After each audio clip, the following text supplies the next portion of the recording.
हिंदुस्तान हमेशा न्यूज में आप सब लोगों का खैर मकदम स्वागत करता हूँ। जी हाँ, दिल्ली से, राजधानी दिल्ली से करता हूँ। और बिल्कुल आपको बिल्कुल मेरे करीब में एक बहुत बड़ी मशहूर शख्सियत मौजूद है। और ज़रूर आपने हर चैनल पर, हर टीवी चैनल पर, हर नेशनल चैनल पर, हर न्यूज़ चैनल पर आपने इन पंडित जी को देखा होगा। और अगर देखा होगा तो इनकी आवाज़ को भी सुनी होगी। तो हिंदुस्तान हमेशा न्यूज़ भी अब इस आवाज़ तक पहुंचा है। आखिर क्या ऐसा सवाल बन गया हिंदुस्तान हमेशा न्यूज़ के लिए, अरमान साबरी के लिए, जो मजबूरन पंडित जी के पास आना पड़ा? जी हाँ, आना पड़ा, क्योंकि आपने ज़रूर अपने वीडियोस के ज़रिए, व्हाट्सएप के ज़रिए, ट्विटर्स के ज़रिए, यूट्यूब पर आप देखते होंगे। जी हाँ, क्या बताने वाला हूँ, फिलिस्तीन और इसराइल को लेकर के बहुत ज़्यादा चर्चा में एक सोशल मीडिया जारी है। और लोग स्टेटस भी लगा रहे हैं, देख भी रहे हैं, शेयर भी कर रहे हैं, लेकिन उसका मुझे नहीं लगता कि सही मैसेज मिल पा रहा है भारत के लिए। क्योंकि भारत इस वक्त इसराइल के साथ है या फिलिस्तीन के साथ है, आप सुनेंगे पंडित जी से, या पंडित जी किसके साथ हैं ये भी आप सुनेंगे अपने स्क्रीन पर। पंडित जी, आपका बहुत बहुत खैर मकदम स्वागत हमारे चैनल पर है कि आज आपने यहाँ बुलाया और हम यहाँ तक पहुँचे। और क्या बताना चाहते हैं हमारे व्यूवर्स को और आपकी आवाज़? देखिए, अगर मैं किसी मोमडन के पास जाता, किसी मौलवी साहब के पास जाता फिलिस्तीन को लेकर के, आपकी आंखों में भी हमें आंसू नजर आ रहे हैं। वाकई एक अफसोस का विषय है कि अगर किसी मौलवी के पास हम जाते तो यही मैसेज होता कि अगर मौलवी के पास जाएंगे तो मौलवी तो गलत ही बताएंगे इजराइल को, और अगर किसी मोमडन के पास जाते तो मोमडन तो बोलेगा ही फिलिस्तीन के पक्ष में। लेकिन यहाँ ना कलमे वाले हैं, ना यहाँ पुजारी वाले हैं, अगर हैं तो एक इंसानियत वाले हैं जिनको हम पंडित जी कहते हैं। पंडित जी, क्या बताना चाहते हैं? देखिए, आज जो हुआ, अगर इसकी पूरी चर्चा हम करें जी, तो हिटलर के समय में भगाए गए थे ये सब। फिलिस्तीनियों ने कुरान के आयत नंबर 28 में लिखा है कि कोई अगर गैर मुस्लिम हो, सिख हो, ईसाई हो, यहूदी कोई भी हो, आप अगर उसका इखलाक अच्छा है, वो आपसे अच्छी बात करता है तो आप सदका दीजिए, उसके साथ दीजिए, उसको आगे बढ़ाइए। वही कुरान की वो आयत मान के फिलिस्तीनियों ने इनको जगह दे दी थी। आपको इन सबको ये नहीं पता कि इस्लामिक जो व्यक्ति है और अदर जो व्यक्ति है उनमें फर्क क्या है। अभी आपको पता चला होगा कि पोलैंड में कुरान जलाई गई थी, तो सीरिया के एक आदमी ने भी तरूद और अंजीर को जलाने के लिए परमिशन मांगी। वो परमिशन मिली उसको, लेकिन जब वो सारी मीडिया वहां पहुंची तो उसने एक बात कही कि हमारा यकीन उतना मूसा अलैहिस्सलाम पे भी है, हमारा यकीन उतना ईसा अलैहिस्सलाम पर भी है। हम उस नबी की उम्मत है जहाँ पे सबका सम्मान करना दिखाया गया। तो ये इस्लाम है, यहीं से इस्लाम को शुरू करते हैं। और किसका नहीं दिल पसीजे? ये तस्वीरें देख के किसका दिल नहीं पसीजेगा, हमें बताइए। मैंने सिर्फ बच्चों की फोटो निकलवाई, इस बच्चे को क्या मालूम फिलिस्तीन इजराइल के मसले? बिल्कुल, इसमें एक मासूम बच्चा दिख पा रहा है और एक मासूम बच्चे को, इसकी पूरी फैमिली खत्म हो गई, यही दोनों बच्चे हैं। और एक वालिद यानी एक फादर अपने मासूम लाडली को अपनी गोद में लेकर खड़ा है। और दूसरी तरफ सैयद फातिमा का अगर कहा जाए तो गलत नहीं है। बिल्कुल बिल्कुल, सैयद फातिमा यानी कि फातिमा की कनीसा हम कहें तो कोई गलत नहीं होगा। उनकी उम्मत, हाँ, ये उनकी उम्मतों में से उम्मत है। जिनको नबी ने कहा था, अल्लाह जब मिलने गए नबी साहबा से, नबी के पास, तो उन्होंने कहा नबी है मेरे प्यारे महबूब, तुझपे मेरे माँ बाप को। क्या बात है। और वही नबी जब मिलने गए सैयद फातिमा से तो उन्होंने कहा है सैयद फातिमा तुझ पे मेरे माँ बाप कुर्बान, जिस पे अल्लाह ने कुर्बान कर दिया सब कुछ। उनकी कनीज़ें आज वो इस तरह बिलक रही हैं, चीख रही हैं, अस्पताल में खून से चेहरा लथपथ है, रो रहे हैं। और किसके लिए? इसके लिए, ये मस्जिद अक्सा के लिए। ये मस्जिद अक्सा वो है, जब तक काबा पता नहीं था आप इसी की तरफ मुंह करके नमाज पढ़ते थे। ये मस्जिद वो है जहाँ पे 1,24,000 नबियों को बुलाकर नबी ने नमाज अदा कराई थी। ये वही है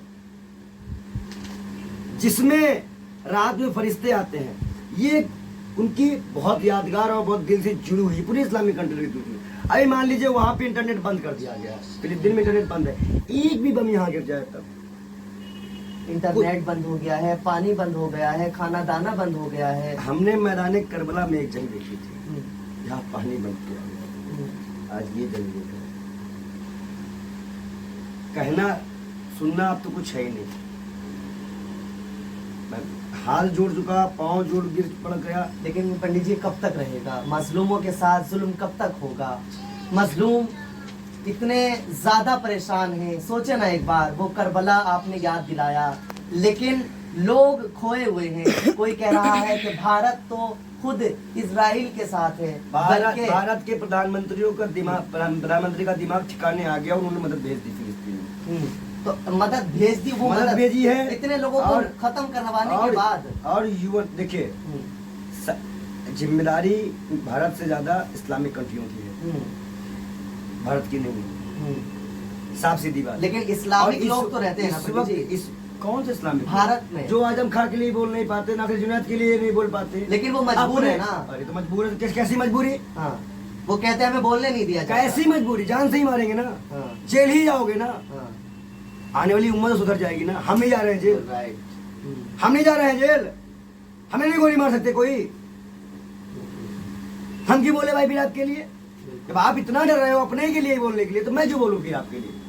जब आप हमारे अपने ही उम्मत के लिए नहीं बोल पाओगे, इस तरह की तस्वीरें दिखाओगे, तो मैं क्यों बोलूंगा आपके लिए? तस्वीरें दिखा रहे हैं पंडित जी, आपको याद दिला रहे हैं। पूरे हाँ। विश्व को तेल देने वाले की हाल, उम्मत की हालत देखिए। बिल्कुल आप देखें स्क्रीन पर अपनी, ये कोई एक दर्द की एक तस्वीर लिए हुए अपने बिस्तर पे रखे हुए पंडित जी ने दिखाई और उठाई कि वाकई मुझे कितना दर्द है, और वाकई ये बता रहे हैं, इनकी आंखों के आंसू बता रहे हैं। मेरे लिए नहीं तो कम से कम कुरान के लिए एक हो जाओ। और मैं जरा दिखाऊं आपको ये सबूत कि लोग कहते हैं कि पंडित जी को इतनी नॉलेज कैसी है, इनके पास क्या क्या है।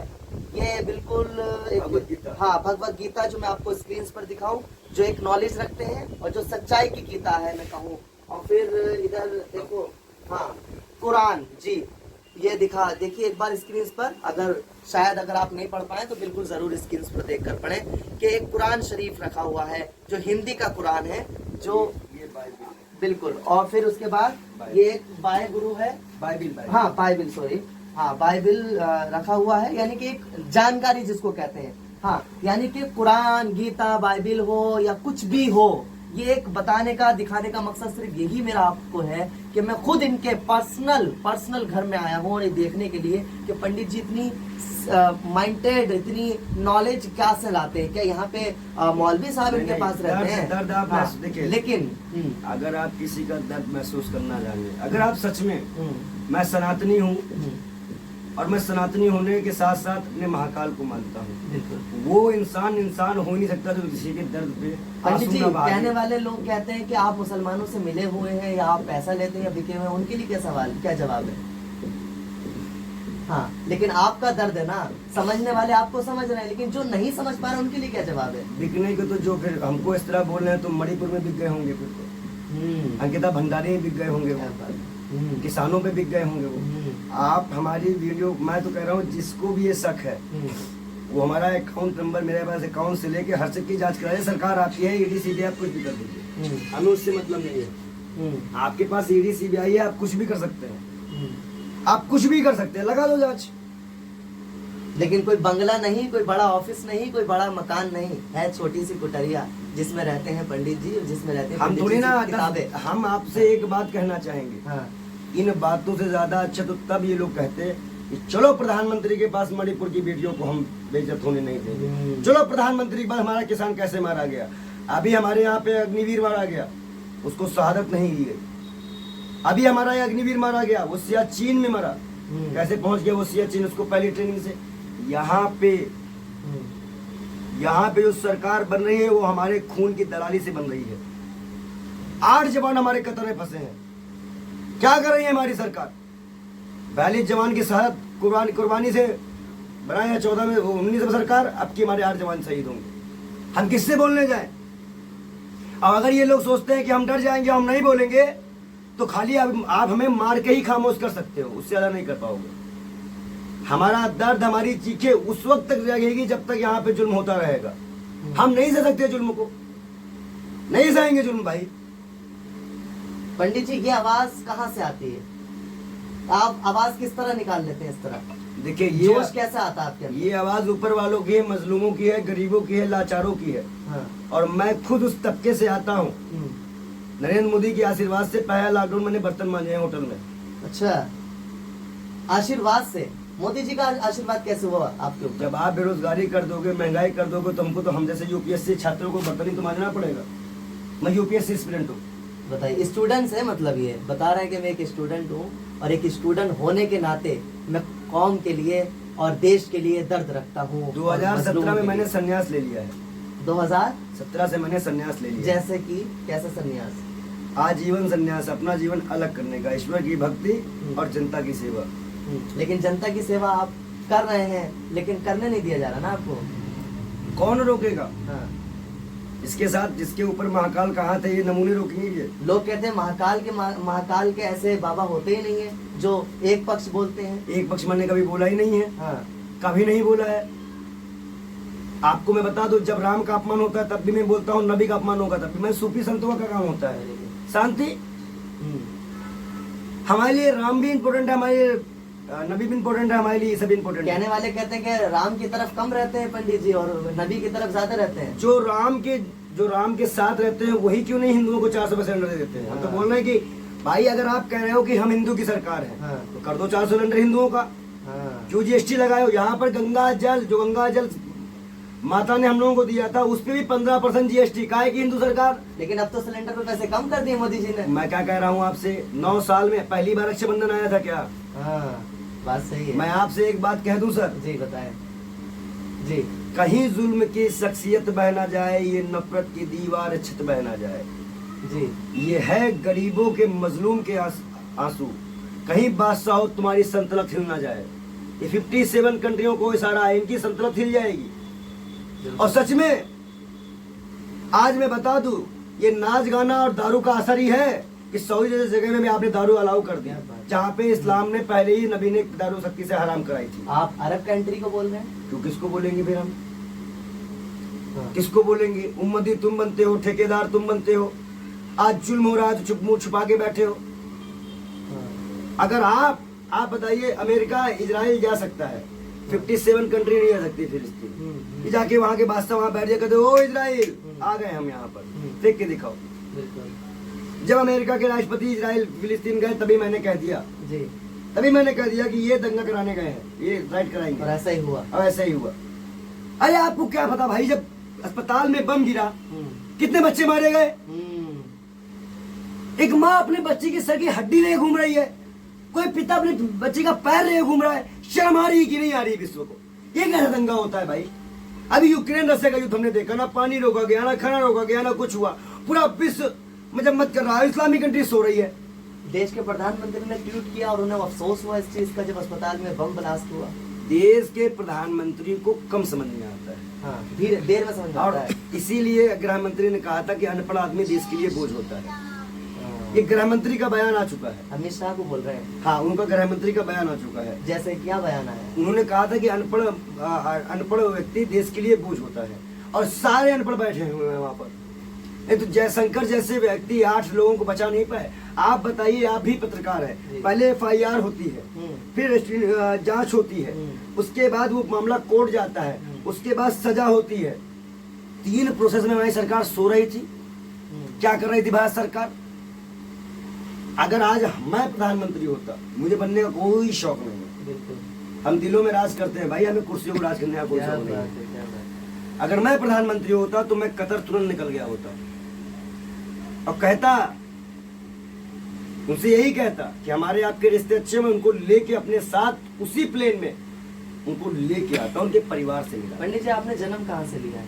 प्रयागराज, इलाहाबाद, गंगा जमुना तहजीब। गंगा जमुना तहजीब को आप लेके चलते हैं। हाँ। देखिए, हम जहाँ रहते हैं वहाँ पे हिंदू मुसलमान सब साथ में रहते हैं। हाँ। ये बेशरम सरकारें तो, ये बेशरम सरकार तो आ जाई है 9 साल में दंगा करवाने के लिए। इनसे पूछ लो, इनसे एक ही चीज पूछो कि क्या इन्होंने अपने यहाँ मुस्लिम दामाद नहीं बैठा रखे? क्या अडवाणी ने अपनी पोती की शादी मुसलमान से नहीं की? क्या सुब्रमण्यम स्वामी का दामाद मुसलमान नहीं है? पवीन तोगड़िया, अरे जो आजकल हिंदू का टैग लेके घूम रहे हैं, विश्व राष्ट्रीय RSS के राष्ट्रीय अध्यक्ष मोहन भागवत की साथ भतीजी की शादी किससे हुई है? दामाद इनको मुसलमान चाहिए। और मोदी जी का रिश्ता दुबई से है, मिस्र से है। अरे भैया, कौन पैदा हुआ आपका वहाँ? भैया बता दो तो। चाय बेचने वहाँ गए थे क्या? पूछ लो। उन्होंने कहा मैंने चाय प्रधानमंत्री बेचा। हैं, कहीं भी जा सकते हैं। अरे तो चाय बेचते हुए जाएंगे क्या? नहीं, आप तो प्रधानमंत्री आप हो गए ना। कह रहे हो कि मेरा वहां से पुराना रिश्ता, कैसा रिश्ता है? हाँ, और यहाँ के मुसलमानों को टोपी पहचानते हैं आप, बिल्कुल। कपड़े पहचानते हैं आप। ये 4-10 बयान ने जो देश में आग लगाई है, आज आप मध्य प्रदेश में देख लीजिए।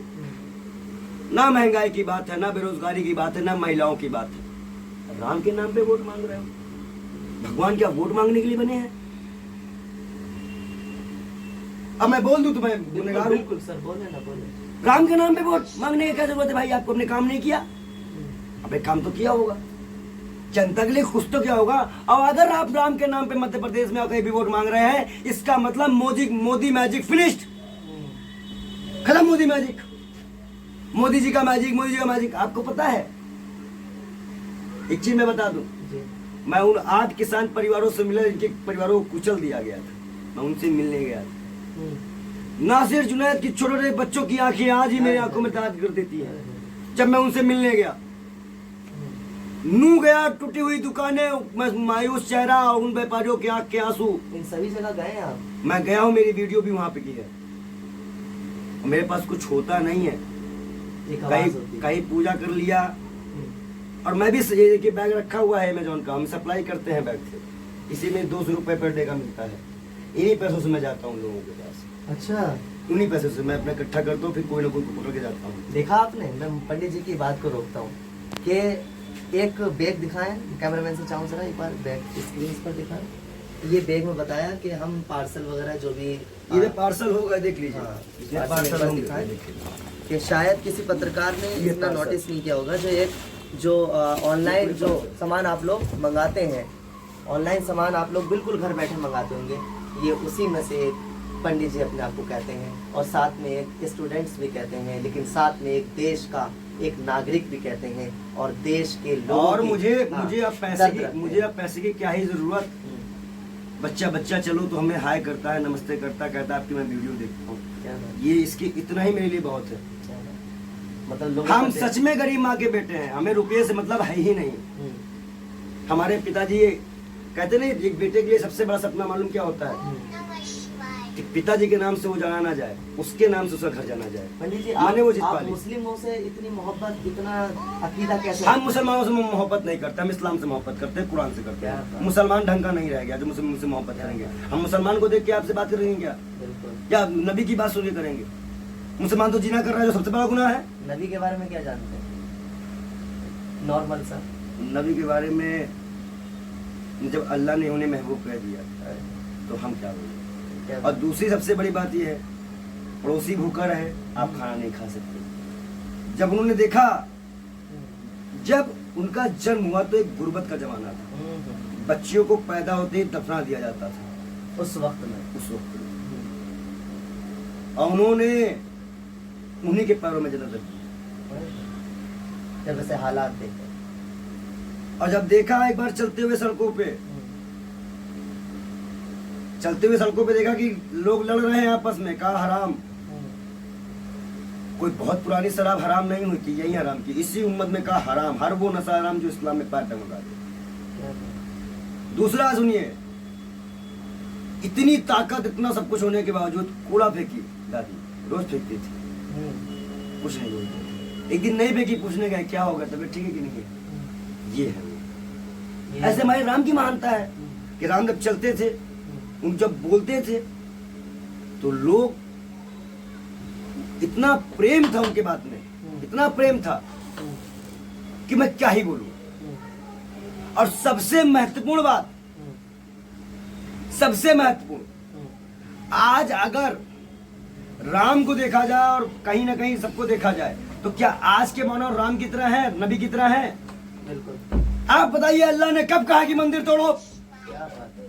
अब भगवान ने कब कहा कि मस्जिद तोड़ो? इनकी घटिया सोच की ये गुलाम है ये लोग, इनकी मानसिकता गंदी है। अरे ईश्वर का मतलब है कि हम आपके अंदर भी अपने ईश्वर को देखें, अब आप हमारे चेहरे में ईश्वर को देखें, तो क्या आप काट पाओगे? काट पाओगे किसी इंसान को? किसी इंसान को मार पाओगे? तो कहीं ना कहीं अगर आज के हालातों को देखा जाए और इन सभी चीज को देखा जाए, तो जो मेरे हक में होगा मैं करूंगा। अगर जान भी जाती है तो वो तो सच्चाई है और उसको हम कुर्बान करने को तैयार हैं। हमारे पास खोने के लिए कुछ नहीं है, इसको जो लेना हो ले सकते चलिए हैं। आपने एक बार तस्वीर दिखा दें, मस्जिद अक्सा को आप दिखा रहे हैं, बैतुल और मुक़द्दस। देखिए मैं एक बात लास्ट में आपको कर दूं, लड़ाई इसकी है, लड़ाई ये लोग किसकी कर रहे हैं? लड़ाई ये लोग कर रहे हैं इसकी, ताबूते सकीना। ताबूत सकीना एक बार जरूर फोकस करें। और इसके अंदर सभी ये आदम अलैहिस्सलाम को नाजिल हुआ था। हम्म, इस सिलसिलेवार चलते चलते चलते चलते ये मूसा अलैहिस्सलाम तक पहुंचा। इसी को बनाने के ये कबीलों में रहते थे, ये यहूदी कबीलों में, कपड़े के मकानों में। ये यहूदी नसारा है। हाँ, ये पहली बार जो है ये लोगों ने जो घर बनाया था उसको हल्केन सुलेमानी कहा जाता है, जो इनका टेम्पल है। बात इनकी फिलिस्तीन को कब्जा करने की नहीं है, बात है इस मस्जिद को शहीद करने की। मस्जिद अक्सा को शहीद करने के कोई इसी के नीचे कहते हैं हमारे ताबूत सकीना है। ये बक्सा क्या है मैं आपको बताऊं, ये बक्सा एक जादुई बक्सा है। इस शमशाद की लकड़ी का बना है।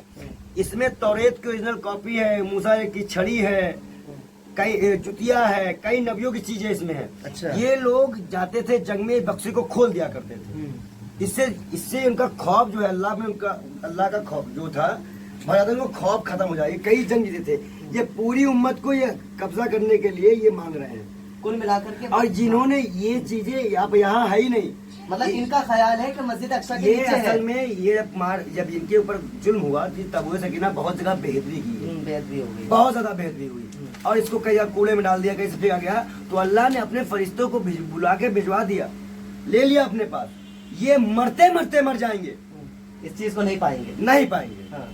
हमें कसम है हमारे आंसुओं की, हम कसम है हमें महाकाल की, कसम है हमारे अल्लाह की, ये नहीं पा पाएंगे। मतलब इनका मुखालता है कि मस्जिद अक्सा के नीचे है ये शहीद करना चाहते तो हैं उसको शहीद और करके इस चीज को पाना चाहते हैं, लेकिन ऐसी चीज है ही नहीं। है ही नहीं। अच्छा।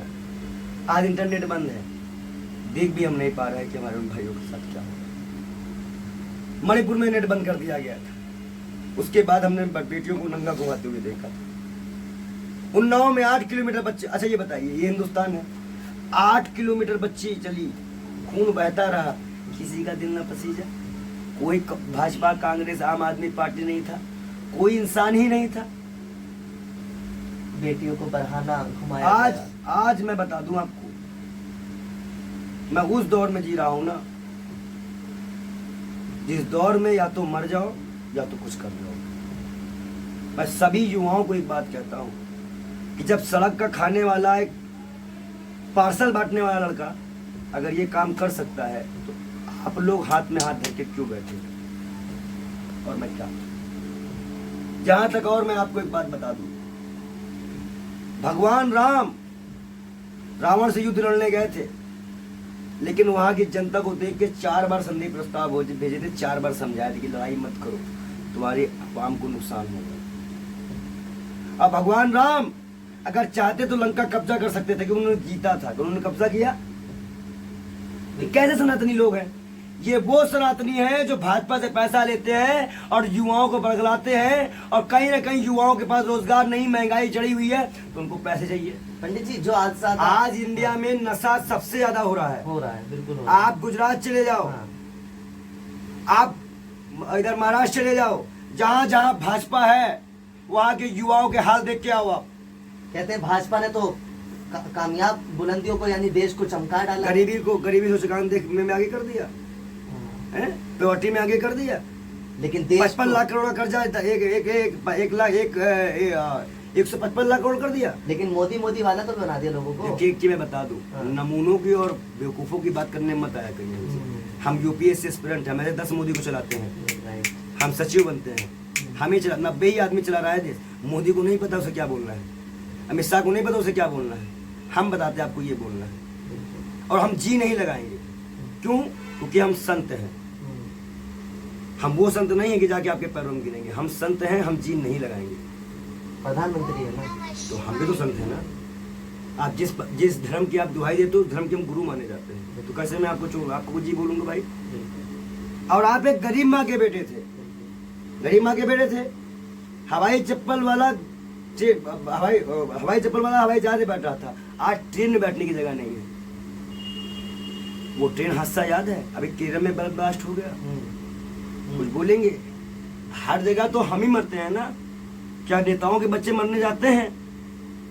चाहे हिंदू हो चाहे मुसलमान हो, कोई भी सुन ले इस वीडियो को। क्या कभी कोई नेता का बच्चा जाता है मरने के लिए, डिलीवरी बॉय बनने के लिए, पिज्जा डिलीवर करने के लिए, नाली साफ करने के लिए जाता है कोई नेता का बच्चा? नहीं जाता ना। अब वोट कौन देता है, पैसा कौन देता है इनको? हम देते हैं, हमारा टैक्स देता है, हमारे पैसे से ये ऐश करते हैं और हम ही को बेवकूफ बनाते हैं। अगर मैं इसका विरोध कर रहा हूँ और मुझे दोषी कहा जाता है तो बहुत अच्छे मैं रोज करूंगा। आप फिलिस्तीन को जिंदाबाद कहते हैं? देखिए, हमारा मुल्क भारत है, हम भारत के अलावा किसी को जिंदाबाद नहीं करेंगे, लेकिन हम फिलिस्तीन के नागरिकों को नमन करते हैं, नमन करते हैं। उनकी ताकत, उनकी हिम्मत, उनका जज्बा पूरे विश्व को देखने लायक होगा। और जितने भी इस्लामिक कंट्री हैं इतना बड़ा पैसा रख कर भी वो भी ये जंग इस तरह से न लड़ पाती इस तरह से आज फिलिस्तीन लड़ रहा है। और इंडिया ने, हमारे देश के प्रधानमंत्री ने हम लोगों को सुना, हमारी बात रखी और भेज दिया मदद, लेकिन देर हो गई। नासिर तो हाँ अच्छा है। नासिर जितने लोग इजराइल गए थे बेगारी शादी में सुद्धा दीवाना, उनका तो मुंह में काली लग गई ना, बिल्कुल। लेकिन मुंह में काली, सामान भी गया, विदेश मंत्रालय का ट्वीट भी आया कि नहीं हम फिलिस्तीन के अस्तित्व के साथ हैं। ये हम लोग डिप्लोमेसी करते हैं, हमारी आवाजें ऐसे नहीं कि आप मिसगाइड कर दोगे। बिल्कुल। और सही बताए, आज के समय में अगर देखा जाए तो क्या लोगों के अंदर इंसानियत है? क्योंकि सभी धर्मों में बड़ा इंसानियत माना गया है। धर्मों में जब इंसान पैदा होता है, आप पैदा हुए, मैं पैदा हुआ, मुझे मालूम था कि मैं इस्लाम में हुआ हूं या हिंदुइज्म में हुआ हूं, ऊपर वाला इंसान बना के भेजता है और हम जानवर बन जाते हैं। कैसे नोचते हैं बेटियों को, कैसे फाड़ते हैं कपड़े, कैसे एक दूसरे को मारते हैं, ये सिखाया ऊपर वाले ने। चाहे हिंदू हो, मुस्लिम हो, सिख हो, ईसाई हो, कोई भी हो, आप एक साथ प्रेम से रह नहीं सकते। दो ही जाति, दो ही कौम बनाई है, मर्द और औरत, वही पूरे विश्व में रह नहीं पा रहे। तो क्या बात करते हैं आप? लगे कि यहाँ खाएंगे सभी घर जद में, यहाँ कोई हमारा मत थोड़ी ना है। अब कोई बोले कि हिंदुस्तान से पाकिस्तान जाओ, तुम्हारे बाप का हिंदुस्तान थोड़ी ना है, ये तो हमारा भी हिंदुस्तान है, हमारे भी बुजुर्गों ने जो खून दिया है। अच्छा, सबसे ज्यादा जो पंडित जी आखिरी सवाल आपसे है, क्योंकि आपका आंखों में दर्द है वाकई, और दर्द की एक पहचान है, और ये बड़ा सवाल लोगों के लिए बनता है। मैं जब इस घटना को बताता हूँ मुझे चक्कर आने लगता है। बिल्कुल बिल्कुल, समझना चाहिए लोगों को भी, और उनको भी देख करके, पंडित जी की आवाज को सुन करके समझना चाहिए कि वाकई में मुल्क के लिए, फिलिस्तीन के लिए आपके अंदर भी कम से कम दुआ का दर्द तो होना चाहिए। कम से कम दुआ नहीं, हाँ। आप फंडिंग करिए। हाँ, लेकिन उन्हें रोक दिया जाता ना पंडित जी। इंडिया से नहीं, बाहर तो कर सकते हैं लोग। हाँ, दुबई वालों को फंडिंग कर दे, हाँ। जो उनके यहाँ दुबई में गाइड रहता है, कर दो उनको कि भाई वहां से वहां पे। अरे तरीके बहुत है, बिल्कुल, चाहे ना करने के हजार बहाने करने, या कोई एक बहाना तो लेके आओ जैसे मैं कर रहा हूँ। मेरे पास कुछ है, कुछ नहीं। मेरे पास 200-400 रुपए जो हम कमाते हैं, खाएं ना खाएं, लेकिन उसको भी लगा देते हैं। अरे यार, मुझे कमाने, मुझे ना मुझे शादी करनी, ना ब्याह करना, ना मेरे आगे पीछे कोई है, तो मैं किसके लिए बचा के जाऊंगा? हो सकता है एक किराए कमरे में बोलता बोलते मर भी जाऊंगा। पंडित जी रेंट पर रहते हैं? हाँ, रेंट पे। क्या रेंट है पंडित जी? 4000 रुपये पड़ता है। देखा आपने, रेंट पर रहते हैं, लेकिन आवाज रेंट वाली नहीं है, आवाज अपनी है, अपनी आवाज है। इस आवाज से ही आपको और हमको सबको समझना चाहिए, पूरे देश को समझना या चाहिए। बड़े बड़े लोग हैं, हाँ, पठान में रुपया उड़ाएंगे, जवान में रुपया उड़ाएंगे, शाहरुख खान सलमान के पागल हो जाएंगे। आज कहाँ गया वो रुपया? आप मुस्लिम लोगों के लिए बोल रहे हैं? और क्या? और किसके लिए बोलेंगे? किसको बोलेंगे? नमाज पढ़ना नहीं है। अरे, जब जिनको, मुझे शर्म आती है बोलने में भी, मेरे इंडिया के मुसलमान को ताबूत सकीना ही नहीं मालूम था कि ताबूत सकीना है क्या। अब इस इनके लिए शर्म की बात क्या होगी? या ये गलती मौलानाओं की है, ये जो हथिया मांग लेते हैं ना, फोन करके मैं आ रहा हूँ बयान देने, हथिया इतना चाहिए, वही इनकी जुबान में तासीर खत्म हो गई है। हथिया नजराना बोल रहे हैं आप? हाँ, ये इनकी जुबान की तासीर खत्म है। ये कुछ भी बोलेंगे, पहले एक मौलाना फूकता था तो आदमी ठीक हो जाया करता, कोई मौलाना फुकवा के देख लो, जुबान में वो तासीर नहीं है, ऊपर वाले दिमाग तासीर छीन ली। इसीलिए मैं कह रहा हूँ आपसे, ना मौलाना जन्नत जाएगा ना पंडित जन्नत जाएगा। मैं तो अपना काम कर ले रहा हूँ।